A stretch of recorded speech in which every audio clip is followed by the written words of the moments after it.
සුබ දවසක් සියලුම දෙනාට. ඔයාලම එකතු වෙලා ඉන්නේ මලි එඩිට YouTube channel එකත් එක්ක. ඉතින් අපේ YouTube channel එකෙන් අපි අලුත් වැඩක් පටන් අරන් තියෙනවා.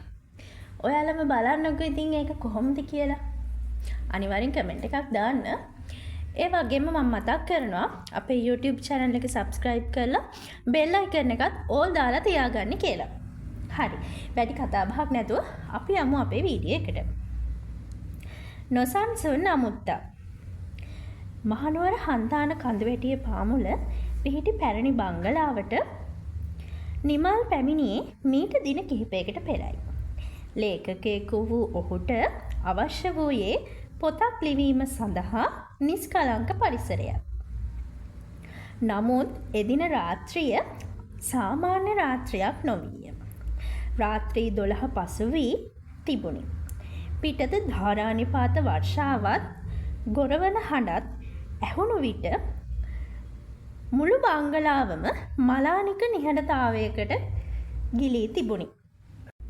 හදිසියේම ටක් ටක් ටක් යනුවෙන් යමක් ඇදගෙන යන හඬ ඇසෙන්නට විය. නිමල් සිය පෑන පසෙක තබා කන් යොමු කළේය. කවුද? ඔහු ඇසුවේ වෙවුලන හඬිනි. කිසිදු පිළිතුරක් නැත. ඔහු විදුලි පන්දමද අතැතිව සෙමින් පිය ගැට පෙළ නැගුණි. ඒ කාමරය සෑම විටම වසා දමා තිබූ එකකි. ඔහු දොර තල්ලු කර ඇතුළු විය. කාමරය මැද පැරණි ලී පුටුවක් තිබූ අතර එය නිකම්ම සෙලවෙමින් තිබුණි.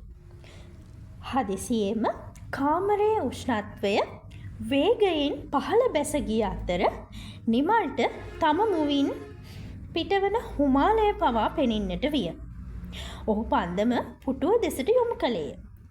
එහි කිසිවෙකු සිටියේ නැත. නමුත් ඒ අසල තිබූ විශාල කැඩපත දෙස බැලූ නිමල්ගේ ලේ සීතල වී ගියේය. කැඩපත තුළින් ඔහු දුටුවේ පුටුවේ වාඩි වී සිටින වැහැරුණු ගැහැණියකි. ඇයගේ දෑස් රතු වී තිබූ අතර ඇය කෙලින්ම කැඩපත තුළින් නිමල් දෙස බලා සිටියාය. ඇය සෙමින් තම අත එසවූවාය. නිමල් බියෙන් පස්සට යද්දී ඔහුට දැනුනේ යමෙකු ඔහුගේ බෙල්ල පිටුපසින් ස්පර්ශ කරන බවයි. ඔහු වහා හැරී බැලූ නමුත් එහි කිසිවෙකු නොවීය. නමුත් නැවත කැඩපත දෙස බලන විට එම රූපය දැන් පුටුවේ නැත. එය කැඩපතේ වීදුරු ඇතුලේ සිට නිමල්ගේ රූපයට ඉතා සමීපව සිටගෙන සිටී. ඇය වීදුරුවට තට්ටු කරමින් ඉතා සිහින් හඬින් මෙසේ මිමුණුවාය. මගේ කාමරයෙන් ඵලයන්. නිමල් එක පිම්මේ පඩිපෙළ බැස බංගලාවෙන් එළියට දිව ගියේය.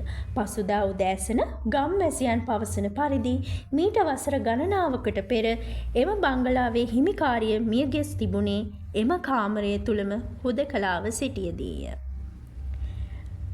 ඉතින් කොහොමද අපේ කතාව?